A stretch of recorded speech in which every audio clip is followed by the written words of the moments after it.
మీకు సొంత ఇల్లైనా అద్దె ఇల్లైనా వాస్తు ప్రభావము మీపైన, మీ పిల్లలపైన, మీ కుటుంబం పైన రాకుండా కొన్ని పరిహారాలు ఉంటాయి. జయ గురు దత్తాత్రేయ.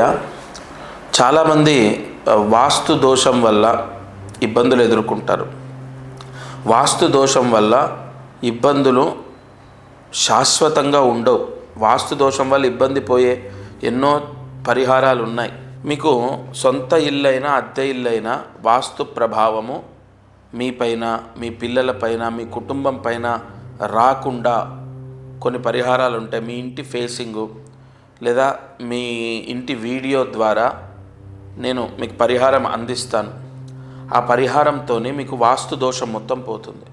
చాలామంది బాత్రూమ్ మార్చాలి, లేదా మెట్లు కూలగొట్టాలి, లేదు గేట్ మార్చాలి, లేదు ఒక డోర్ మూసేయాలి. మన ఇల్లు కాదు, అద్దె ఇల్లు లేదా మన ఇల్లు అయినా అవన్నీ కూలగొట్టి మళ్ళీ మార్చాలంటే ఎంతో ఖర్చు. కాబట్టి వాటి ప్రభావం ఇప్పుడు ఏంటి సమస్య? ఆ ఇంట్లో ఉన్న వాస్తు దోష ప్రభావం మన పైన పడొద్దు. కాబట్టి ఆ దోషం పోవడానికి నేను పరిహారం ఇస్తాను.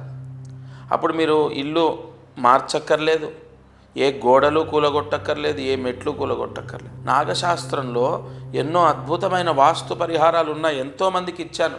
చిన్న చిన్న కరెక్షన్స్ ద్వారా ఎంతోమంది ఇవాళ ప్రశాంతంగా ఉన్నాం. మా అమ్మాయి పెళ్ళయింది, తర్వాత మాకు అబ్బాయికి విదేశాల్లో ఉన్నాడు, చాలా చికాకులు ఉండేవి, ఆ చికాకులన్నీ తొలగిపోయాయి. చిన్న చిన్న కరెక్షన్స్. కాబట్టి ప్రతిదానికి భయాందోళన అక్కర్లేదు. శాస్త్రము మనిషిని మింగేసేదేం కాదు. ఎదుటి వ్యక్తి చెప్పే ఇప్పుడు ఎవరైనా అలా చెప్పకూడదు, అదైపోతుంది ఇదైపోతుంది అని భయపెట్టకూడదు.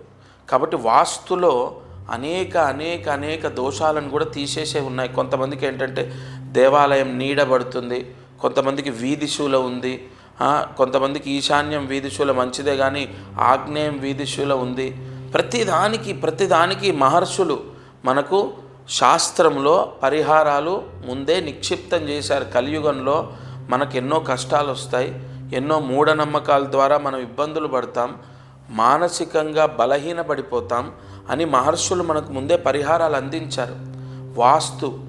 ఏ వాస్తు దోషమైనా సరే మీకు వెంటనే సమస్య విముక్త అయ్యేది చిన్న చిన్న పరిహారాల ద్వారా మీకు నేను అందిస్తాను. కాబట్టి వాస్తు ప్రభావము నెగిటివ్గా ఉన్నప్పుడు ఆ పరిహారం చేసినప్పుడు అది మారిపోతుంది. తప్పకుండా మీకు వెంటనే మంచి జరగడం, ఆ రిజల్ట్ కనపడడం అనేది మీరే కళ్ళ చూస్తారు.